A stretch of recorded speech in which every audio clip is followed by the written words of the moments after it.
यदि हम सनातन धर्म के हिसाब से देखें तो माता पार्वती ने अपने परिवार को स्वस्थ रख सकूं, मैं अपने घर को हेल्दी बना सकूं, अपने बिजनेस को हेल्दी बना सकूं।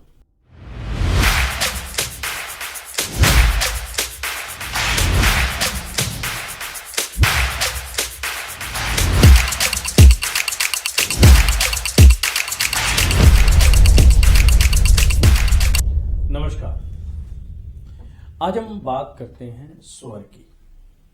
स्वर, जैसे ही यह शब्द सुना जाता है एकदम हमारा दिमाग बचपन की तरफ भाग जाता है। जब हम स्कूल में जाते थे, हिंदी की वर्णमाला, स्वर और व्यंजन, वावल्स और कॉन्स्टेंट, या दिमाग पहुंच गया साउंड की तरफ, ध्वनियों की तरफ। लेकिन आज हम इनसे भी कहीं ऊपर स्वर विज्ञान के बारे में बात करेंगे। स्वर विज्ञान यानी कि एक व्यक्ति की सांसों का विज्ञान। हम सांस कैसे लेते हैं, कितनी जरूरी है श्वास हमारे लिए, क्या यूजेस है श्वास का हमारे जीवन के अंदर, इसकी उत्पत्ति यदि हम सनातन धर्म के हिसाब से देखें तो माता पार्वती ने बट के वृक्ष के नीचे बैठकर भगवान शिव से एक क्वेश्चन किया कि ये भगवान, हमें एक ऐसी विद्या के बारे में बताओ, एक ऐसी जानकारी दो कि जिसके करने से मैं अपने आप को स्वस्थ रख सकूं, मैं अपने परिवार को स्वस्थ रख सकूं, मैं अपने घर को हेल्दी बना सकूं, अपने बिजनेस को हेल्दी बना सकूं। तो भगवान शिव ने उस समय स्वर का ज्ञान दिया। यदि मैं जैन धर्म के हिसाब से चलूं तो जब भगवान ऋषभ देव के समय में कल्प वृक्ष खत्म हो रहे थे तो भगवान ने अपने ज्ञान में समझ लिया था कि अब मनुष्य को सभी काम स्वयं करने पड़ेंगे। तो उन्होंने इस चीज के लिए असी मसी कृषि और सभी ज्ञान अपने दोनों पुत्रियों को यानी कि ब्रह्मी और सुंदरी को विशेष रूप से दिया कि जिससे लोग अपना यापन कर सके। और इसके अंदर जो विशेष रूप से बताया गया वो स्वर विज्ञान सर्वोपरि था कि स्वर विज्ञान का यूज करके हम अपने आप को कैसे बेटर बना सकते हैं। अब स्वर विज्ञान को और अच्छी तरह समझते हैं। उसमें जैसा कि आप सभी जानते हैं कि एक मनुष्य की 5 ज्ञान इंद्रियां होती हैं, आईज, ईयर्स, नोज, टंग और स्किन। जिसके अंदर आईज यदि हम देखना चाहें तो खोल लो, नहीं तो बंद कर दो। ईयर्स सुनना चाहें तो सुन लो, अदरवाइज बंद कर दो। टंग बोलना चाहो तो बोल लो, नहीं तो मुंह बंद। क्या हम ऐसा भी कर सकते हैं कि यदि हमारा मन करता है तो सांस ले लें, नहीं तो ना लें? नहीं, सांस तो आपको लेना ही पड़ेगा क्योंकि ये नेचुरल प्रोसेस है, इसको हम भुला नहीं सकते। सांस हर वक्त हर घड़ी चलता ही रहेगा। यदि किसी भी कारण से कोई भी व्यक्ति कुछ सेकंडों तक भी श्वास नहीं लेता है तो वह मृत्यु को भी प्राप्त हो सकता है।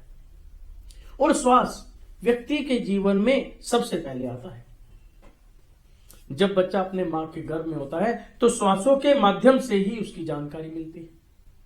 जब बच्चा इस पृथ्वी में आता है तो डॉक्टर लोग उसको थपथपाकर सबसे पहले उसके श्वास चालू करते हैं। जब तक बच्चा रोता नहीं है तो उसको थपथपाया कंटिन्यू जाता है जिससे उसका सांस की प्रक्रिया स्टार्ट हो जाए। यानी कि श्वास हमारे लिए बहुत ही जरूरी है।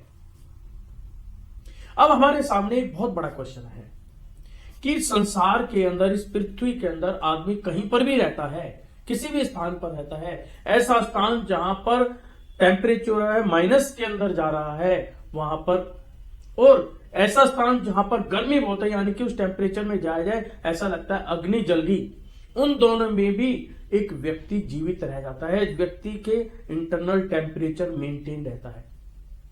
आपको पता है ना कि एक व्यक्ति का टेम्परेचर कितना होता है? 98.6। यदि आपका 99 टेम्परेचर चला जाता है तो डॉक्टर कहता है आपको फीवर आ गया है। 98 से डाउन चला गया, 97 भी आ गया तो डॉक्टर कहता है आपको कमजोरी आ गई। तो इतनी गर्मी वाले प्रदेशों में रहकर और इतने ठंड वाले प्रदेशों में रहकर भी एक व्यक्ति का टेम्परेचर 98.6 कैसे रह सकता है? एक सोचने वाला और विचारने वाला प्रश्न आपके सामने है।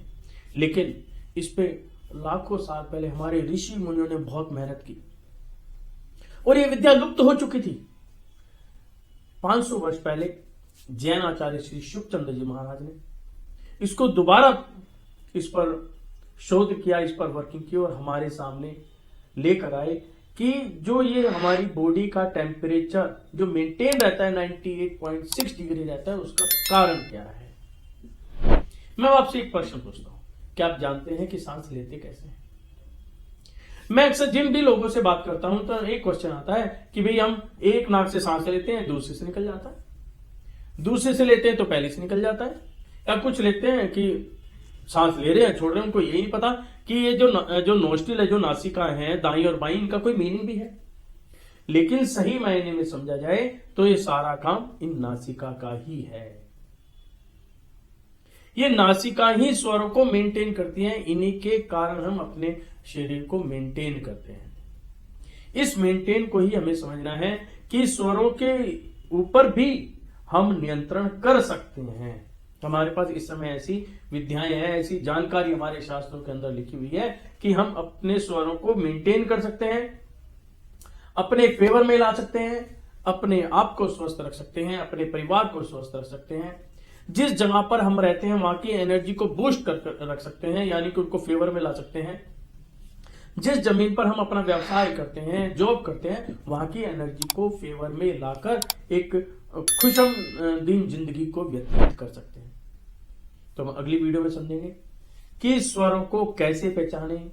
एक एक चीज इसके लिए बहुत कीमती है। यदि इसको समझ लिया जाए तो मैं समझता हूं आप बिना दवाई के अपनी पूरी जिंदगी पूरी मस्ती के साथ काट सकते हैं। तो आइए चलते हैं दूसरी वीडियो की तरफ। धन्यवाद, नमस्कार।